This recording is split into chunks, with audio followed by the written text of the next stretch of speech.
G, Sizzle, my friend, it's so good to see you, brother. What's been happening? You know what, man? I am ready for all the foolishness, all the fun, all the follies. And by the way, I'm hungry. I need to get something to eat. You getting nothing to eat, man? What happened to your vittles, man? Were they not feeding you? What's going on? They've tried to starve me. They're trying to starve G Sizzle, but I'm not having it. You know why? Because I'm going to get ready to start the show. You're listening to The Sizzle on Iron Skillet Radio and Iron Skillet Television.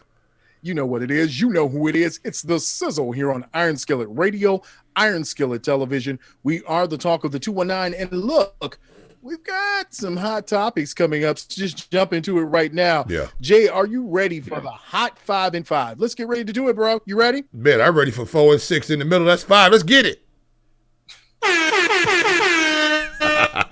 All right, Jay, so the hot 5 and 5. Look, man, last night, the Bulls made a remarkable comeback. Yeah. Being down 25, they even came back and did the thing. Are you ready for Bulls mania?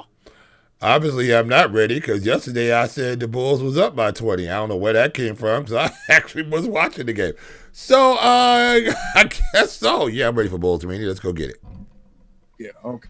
So the Bulls were doing their thing. They were coming back from a deficit that I don't know how they got to that deficit in the first place, but they did. And now they're a winner. They're only 2 games away from being 500. Wow. All right, Jay. Next up on the hot 5 and 5 is the Blackhawks. They're getting points galore. They slapped up the Detroit Red Wings. Are they going to have enough points at the end of the season, Jay, to qualify for the postseason? I think so, man. They've been on a tear. I think they won 4 or 5 out of the last 7 or something like that. They beat the Red Wings a couple of times. I think the Blackhawks are playing really well right now. Patrick Kane's playing well. Look, you got to get some confidence for these young guys, these young wingers. I think they're attacking. They're finally coming together as a group. So I like to see the Blackhawks get into the playoffs because I'm telling you, if they do, you never know. Yeah, never know. Next on the hot 5 and 5, Patrick Williams is stepping up his game. He's becoming a new rising star for the Bulls. He might be the only star for the Bulls outside of Zach LaVine. So, Jay, are you impressed with Pat Williams at least coming up and making 80% of his free throws? Well, yeah, he's a good free throw shooter, but I'm still not impressed yet. I mean, he hit a couple of nights back. What do you have, 15 points last trip out? Let's give it to me again. Let's give it to me again, and let's give it to me again. Let's give me 15 and 17. Let's keep up this 80%. Let's attack the basket. He hit a nice jumper from the wing when the Bulls really needed it. So we're going to see. I mean, was it confidence? What is it? I don't know. But that's this 2, 3, 4 games of him playing sort of well is not enough for me yet. I still have suspicions that this might be a bust in the making.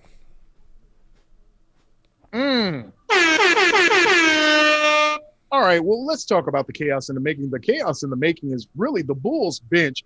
You've got the bench mob 2.0. Is this bench the best bench in NBA, Jay? Oh, I think so. I think it's the best bench that the Bulls have ever had. I mean, this bench, Dad coming off, he should be starting somewhere. You got old man Tipple coming out. He's playing great. So you look at this, and the thing about them, they stretch out teams at the end. They helped with that comeback of this last ball game with that bench playing well, and they were playing well down the stretch. So I really look at these veterans playing super good. I like the mere fact that you see Billy Donovan knowing which side his role is butted on, and he got the old folks out there with the Geritol. So we're going to see what happens. Can they continue this play? And at some point in time, is one of these guys going to move into the starting lineup? Because I'm still saying I'm not seeing enough from that starting 5 yet. So let's talk about the starting 5. The starting 5 was Zach LaVine. Is he an all-star in your mind, Jay Sizzle? It's about time. He showed if he's not an all-star, then when is somebody going to be an all-star with his credentials? He's been playing really well. He's been leading these comebacks. This 25-point deficit he led, this ability to be able to shoot the 3-ball now. When he pulls that 3-ball, I'm expecting that thing to go down now. Beforehand, it was like, oh no. Then now it's like, oh yeah. So Zach LaVine is attacking off the bounce. That's what I like to see. He's breaking people down. His handle has gotten better. You can tell he's been in the gym. He's been in the lab. He and Kobe White have a little chemistry going on. I'm hoping this chemistry lasts, but definitely this is a guy who should make the All-Star team. He should be a coach's pick. But you're also dealing with an East that is stacked with guards. You got from out of the Celtics, you got guards coming out with Brooklyn and them. You got guards with Milwaukee. Which one of them are going to make it? Because that basically Zach LaVine has to be better than one of them. I don't know. He might be left off again. Yeah, it's hard to see, but we'll look and see in a couple of weeks. We're going to see really what Zach LaVine is made of and if he is all-star quality. We're going to see real quick. I think we're going to get a really quick view of it, and I think he is. I think it's going to be Zach LaVine, all-star. And that is the Hot 5 and 5. You know what it is. You know what we come to do all the time. We come to bring the hotness and the hot takes. So listen, Jay, let's talk about it. Let's talk about Bulls ball. I mean, we don't talk about the Bulls enough. I don't think we do. I don't think we really give them. Well, these Bulls fans out here need to hit the subscribe button, and then we talk about them more. I said it. That's it. That's it. The Bulls fans, you need to subscribe. You need to log on. You need to like, share, and watch the videos. Yeah. And so with that said, let's talk about the Bulls. Let's talk about what they're doing, but not about the team on the field. I mean, anybody can talk about the team on the field. Let's talk about some Bulls fantasy in your mind. Just what could be a fantasy for you with your Bulls? This sounds like this is going somewhere else that doesn't need to go to. We try to keep this a PG-rated show. Well, okay. I didn't mean, well, okay. All right. Wait. I think we could talk about the Bulls and how they're getting ready to set up. But let me ask you this. Yes, sir. Let me ask you, all jokes aside. Yeah. If you had to take all the Bulls players since the champion run, right?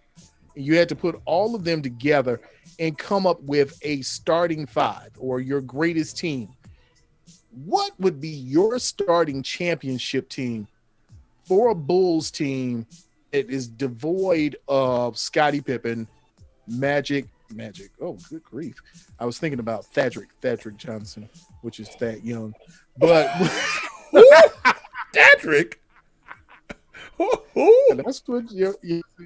That's what Stacey King calls him. Thadric. That's funny. So if you had to make something up outside of Michael Jordan, Scottie Pippen, Dennis Rodman and the crew. Yeah. Steve Kerr's off the list. Anybody who played in that championship era. Okay. What would be your top 5? If you had 5, who would be on your top 5? Number 1's Derrick Rose, without a doubt.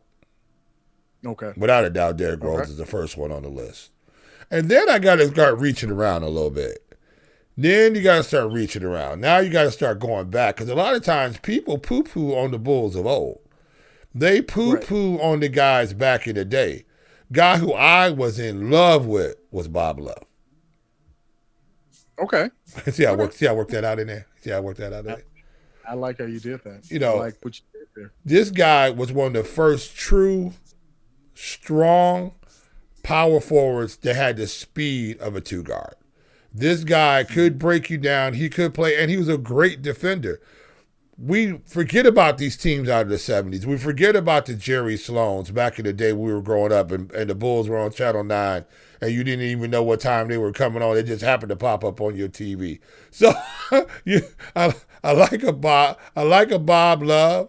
I'm going to tell you another guy who I like and who might make this ball club, B.J. Armstrong.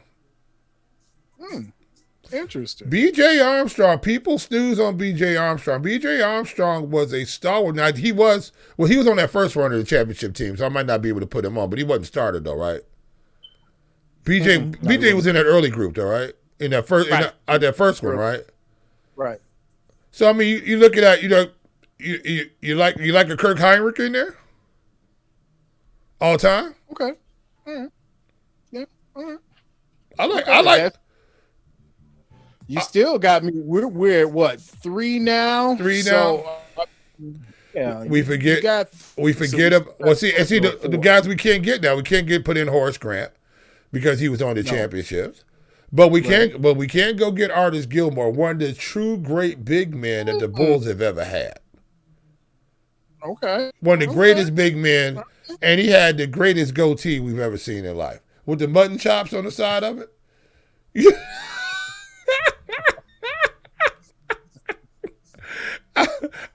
Hey, look, Artis Gilmore, and then we can go through now. I'm gonna tell you a guy who I like, who does not get any. People remember him as soon as you say his name, but they don't give him the due that he should have got, and that's Reggie Theus. Yes. Okay, we're going to talk about that in a minute. We're going to talk about Theus in a minute because I've talked about Reggie a couple of times. Let's talk about it. Okay, so, all right. So your top 5, if you're talking about your top 5 Bulls of all time. Yeah. All right. So yours would be non-championship Bulls. Non-championship Bulls. Non-championship. Yeah. So Bro, Love, Kurt Heinrich, Artis Gilmore, and Reggie Theus. Yeah, I think that's a good group. Yeah. Okay. Now I will side more with what Casey Johnson had. He did a piece for Casey Johnson. Casey Johnson, out of his mailbag today or yesterday, I want to say it was yesterday. Yeah. He did a piece on who would be a good fit and who would do some things. And then this question came up was, what is your all-time starting 5? And he had a really interesting list. In fact, let me give you his list real quick. Okay. Number 1, he had Derrick Rose. 2, Zach LaVine. Number 3, Butler. 4, Elton Brand. And number 5, Joakim Noah in positional form. I wasn't giving all that in there.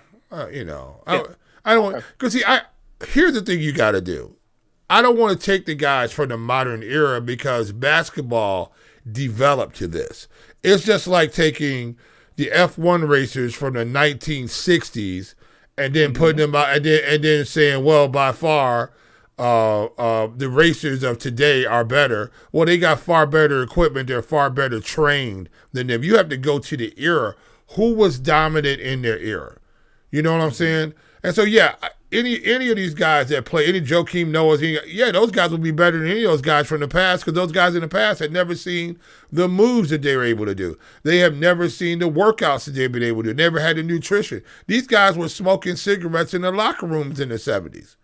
You know what I'm saying? Mm-hmm. That's what but you have to take guys for what they were back in the day. You have to look at Jerry Sloan. Look, Jerry Sloan, the original Bull. He was there when the franchise got started. I think it was 1965, 66, 67.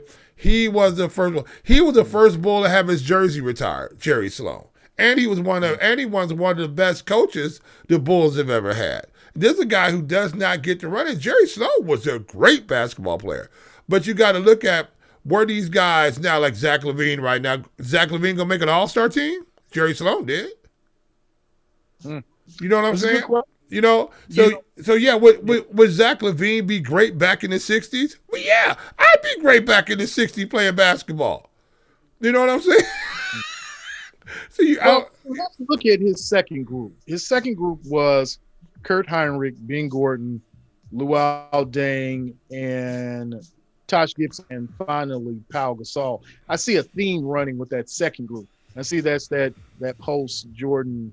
Okay, I see that Kurt Heinrich, Ben Gordon, but okay, I'll give you Derrick Rose because to me, outside of Jordan, there was nobody else who embodied Bulls basketball like Derrick Rose. Mm-hmm. But I'll speak to I've always called Zach LaVine. He's a souped-up version of Reggie Theus. I think he is what Reggie Theus was, with more, as you said, he's in the new generation. Yeah. If Reggie Theus had the meal plans, been able to work out, been able to put himself together the way that Zach LaVine has done. Reggie Theus was an offensive guru in what he was able to do. He was a genius on the court. And so I liked Reggie Theus, but people always forget about my man. And that's Norm Van Leer. Right, because I need 49 minutes of intensity. I need a guard that maybe they said he was 6'3", but he was probably about 6 feet.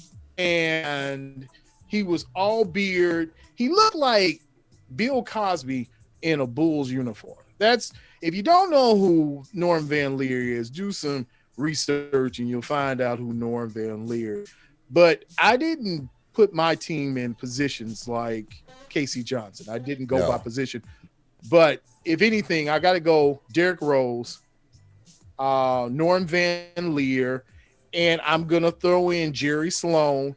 I think you have to throw in Artis Gilmore somewhere in that mix. Well, no. Because he was one that was revered. I'm not a big Bob Love fan, even though he was good. It wasn't Bob Love that I really keyed in on, but the person I will tell you that I think is underestimated and undervalued for a lot of what he did was Tyson Chandler. And I'll say that because he got the short end of the stick being drafted with Eddie Curry. And I think he wasn't developed well to be the best player he could be. But I like Tyson Chandler, and I think to round out whole mockery of foolishness is my man. As much as I don't like his hair, I like Jimmy Buckets. Oh, without a doubt. Without a doubt. I mean, Squire is one of the best Bulls out there. But I'm gonna tell you one guy who didn't get no love, and I don't understand why he didn't. And that was Eldred Brown. Yeah, a double machine. Eldred Brown, Rookie of the Year. We don't. I mean, I know he only played 2-3 seasons. I don't think he played that many seasons with the Bulls. 2. But he played. But you look at Eldred Brown. Eldred Brown was one of the best players at his position in the league when he played for the Bulls. And we don't consider him a Bull because he didn't play here long enough, but he should be way higher up on this list than what he is. Eldred Brown continued to produce throughout his NBA career. So this is a guy who doesn't get the thing I don't like with comparisons like this is that we end up taking all these guys, all these developed guys, everybody from the 90s and up. Because, is it a more athletic brand of basketball? Of course it is. Are they bigger, stronger, faster? They jump higher? Yeah. But look, you got to look back at these guys. A lot of these guys back in the 60s and 70s could only dribble with one hand. Most of them could not dribble with their left hand if they were right-handed.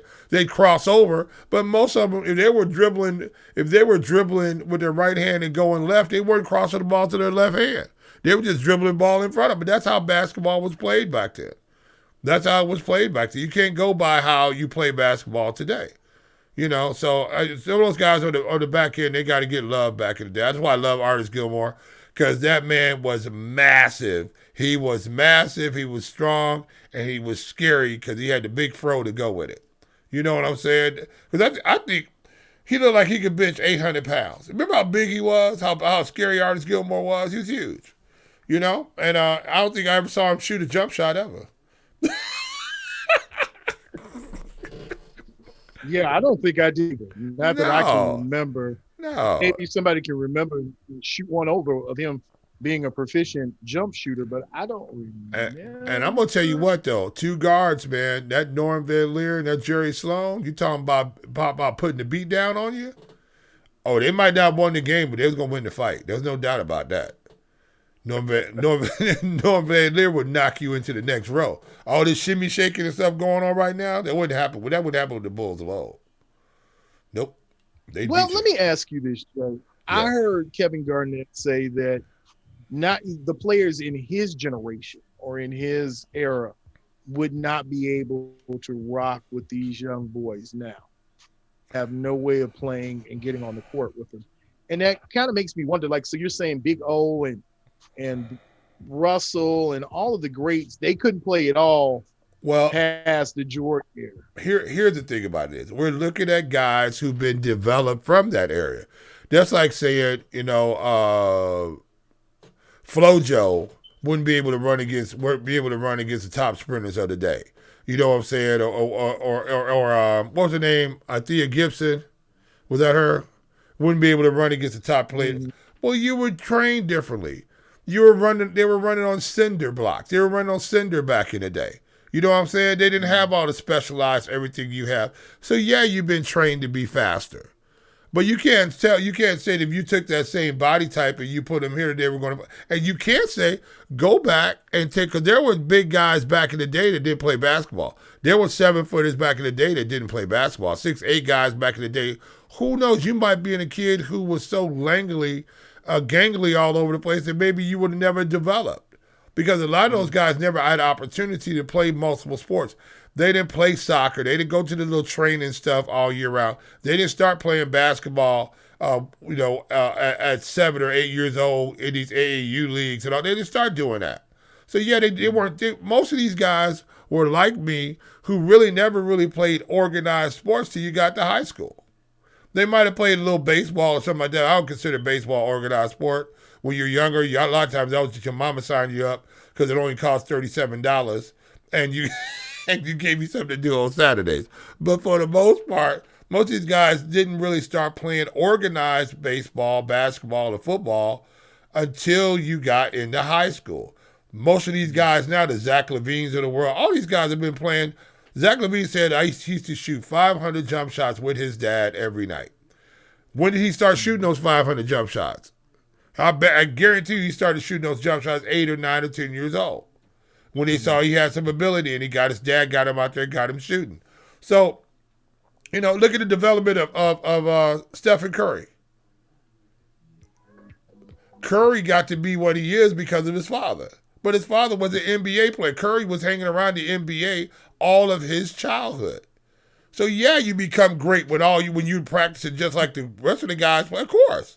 You have access to it. We didn't have access to gyms and stuff back in the day. Only time you got access to a gym was at the Y. But most of the time we played basketball on the concrete. You know what I'm saying? We played football. It was touch football back then. I didn't put on a pair of pads. Until I got to high school in my freshman year. Didn't even know how to put on a pair of pads. Had never put on a pair. And so now you're working at a deficit. It took a couple of years for you to get your football game down until you caught up with the rest of the guys who've been playing since they were 8, 9, and 10 years old in those organized leagues. We didn't do that. So I beg to differ with these guys. Some these guys couldn't hang with us. No, you wouldn't be here because of these guys. Pay homage to those guys out there who paved the way for you to get your big checks and your big cars and this, that, the other, and so forth and so on. Because if it wasn't for these guys, you'd just been a tall guy walking around. It makes me wonder about it because with Kevin Garnett right now, I'm wondering what position he thinks he would play. I'm wondering he would consider himself maybe a swing now. No, because he wouldn't be. I don't know what would he be. Well, if he were playing right now. If Kevin Garnett, let's go this way. If Kevin Garnett played back in the 70s, he would have been a center. And he'd have never stepped outside the paint. The longest shot he would have took was about 9 feet. That's about it. It'd have been a turnaround off the backboard or something like that. He wouldn't have been out because there wasn't no three-point line, so he wouldn't have been out there shooting. Now, Kevin Durant to this day, was he fast enough? Let's ask a question. Who would get the best of each other, Kevin Durant or Garnett? That's a good question. I'm going to say KD drags him out. KD drags him out to the three-point line, and he's going by him. Kevin Garnett wasn't the fleetest footed guy out there as he was. He was not. Right. So if I guarantee you KD's going to drag, if Kevin Durant does not go out there to the three-point line with Kevin Durant's going to let it fly. So this could be an embarrassment. Yeah. So when you talk about these 90s guys compared to these guys playing now, a lot of these 90s guys might not be able to make these ball clubs. Think about it. You're right about that. A lot of these guys. Now, I'll I mean, let's say a lot of them couldn't make it. I would say if you recast a lot of these young people right now, they would have a problem because, okay, Kevin Garnett is saying it from the aspect that they're talented, right? These young guards are talented. But could they have played in the hand check era? Could they have played when you could do one-on-one defense and shut down everything that you're trying to do and play without the fouls that you pick up now? Well, think about it, though. All the great defenders of the past in the hand check era, could they play in this era where you can't hand check? You know what I'm saying? Where all the great defenders, Bruce Bowens, all these guys, the great defenders, all hand checkers. All hand checkers. Nobody talks about these guys. And this NBA right now is ridiculous. You know, when you guys are scoring 130 points in a game and nobody's really talking about it too much. You never would have scored 130.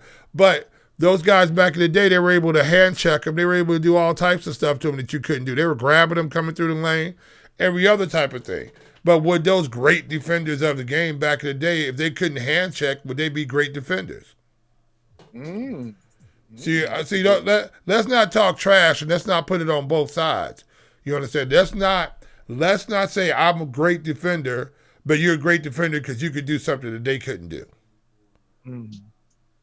You know, it's just like the great hitters of early times.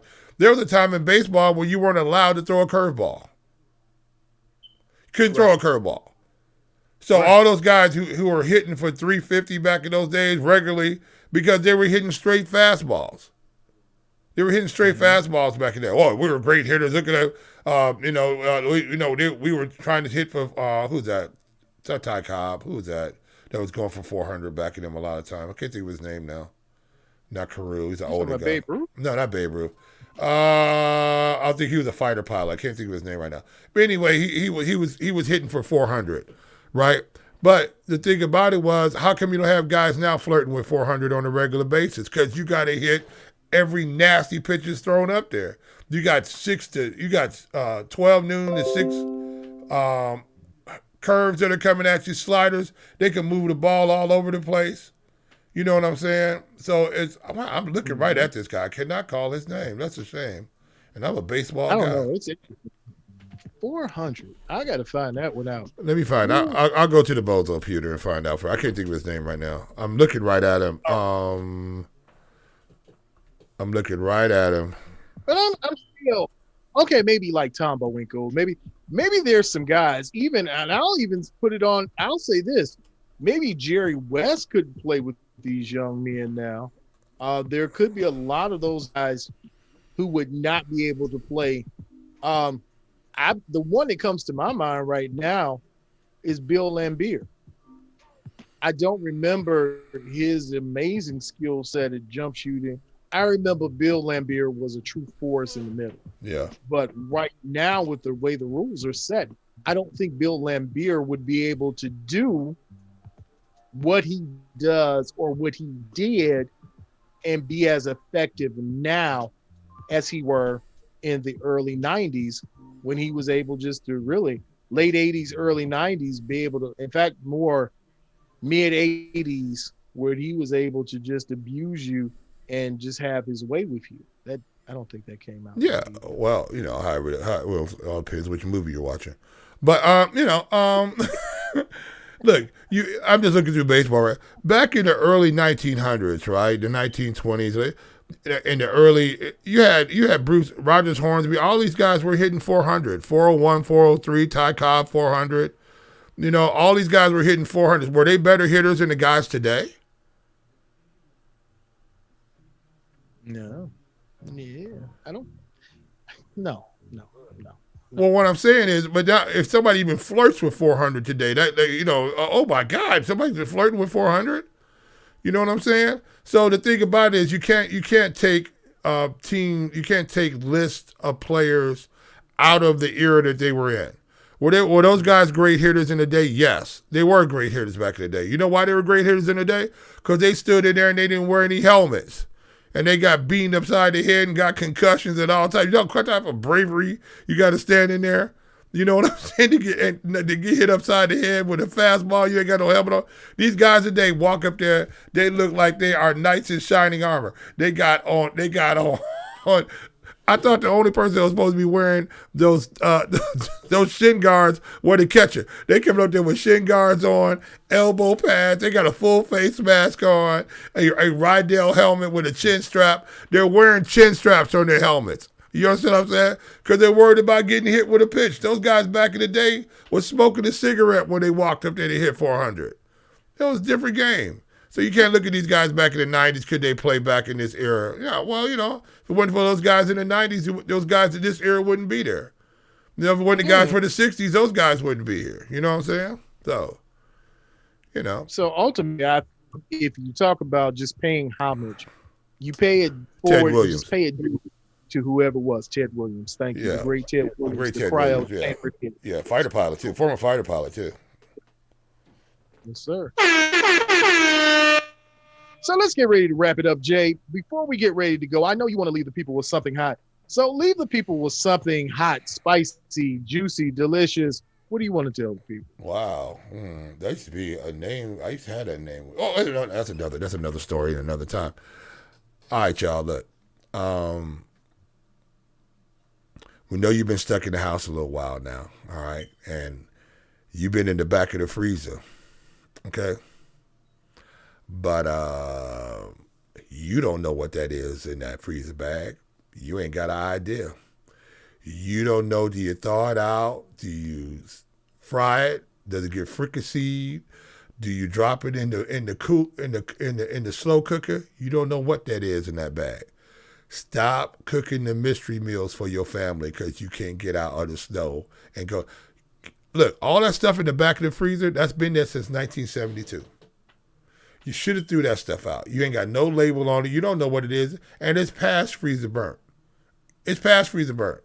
It don't even look like the same food you put in there. But you know what you do? Because now all of a sudden you're getting creative. You got one box of non-craft macaroni and cheese. You got one of them old cans but you serving macaroni and cheese and SpaghettiOs as the mystery meat out the back of your freezer. Stop doing it. It's called DoorDash. You can use that and they'll bring the food to you. Use that. You know what? You are ridiculously silly. And I'm not gonna just keep putting up with your foolishness because I have to tell the people, you know what? If you need to find us, you can find us, the Sizzle. We are the hottest talk of the 219. We're the only talk of the 219. You can always find us at #ironwood.org. But if you need to find us on radio anywhere, you can always find us. We're there. If you want to look for us on YouTube, we're there at Iron Skillet Sports. Yes, sir. If you want to look for us on Instagram or on Twitter, just put #IronSkillet219 right there. And we are anywhere you pick up your local iTunes, Spotify, Google Podcast, anywhere where you get your podcast, that's where we are. We are there for you because we love you and we're sharing the gift of love with you and we're giving you. And just one thing, if anybody could find where my right ear goes when I turn my head, if you could just, if you could find my right ear, because it just sort of leaves my head every once in a while. If you could just tell it to come home that I missed it, and I'm sorry.